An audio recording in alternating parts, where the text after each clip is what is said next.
Gen Z sekarang bukan cuma scroll TikTok dan beli kopi susu. Mereka udah punya portofolio investasi. Dan jumlahnya makin gila-gilaan. Tapi pertanyaannya, di mana sih posisi kripto dalam tren finansial Gen Z ini? Yuk kita bahas. Data dari OJK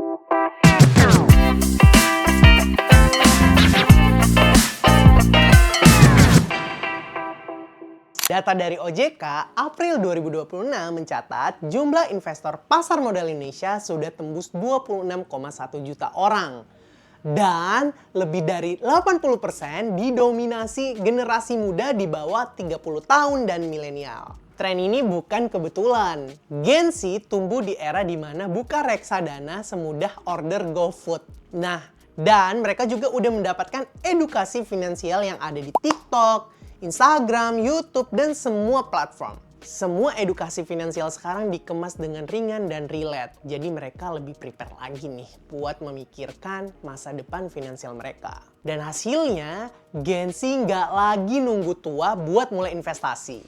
Mereka mulai dari sekarang, modal kecil tapi konsisten. Tapi apa aset yang paling banyak dipilih Gen Z? Oke, menurut dari data, reksadana masih jadi favorit karena simple dan mini modal. Investor reksadana per awal 2026 sudah tembus 19,8 juta orang. Kemudian disusul sama emas digital juga meledak.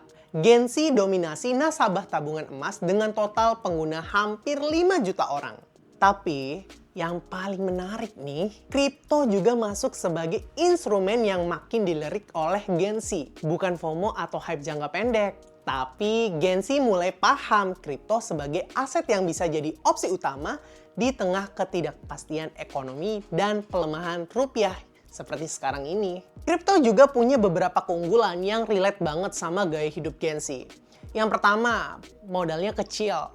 Misalnya kayak di aplikasi Thrift, kalau kalian invest kripto, kalian cuman cukup mulai dari 50.000 aja. Nggak perlu nunggu punya banyak uang dulu, tapi bisa belajar dari nominal kecil. Yang kedua, kripto juga fleksibel 24/7.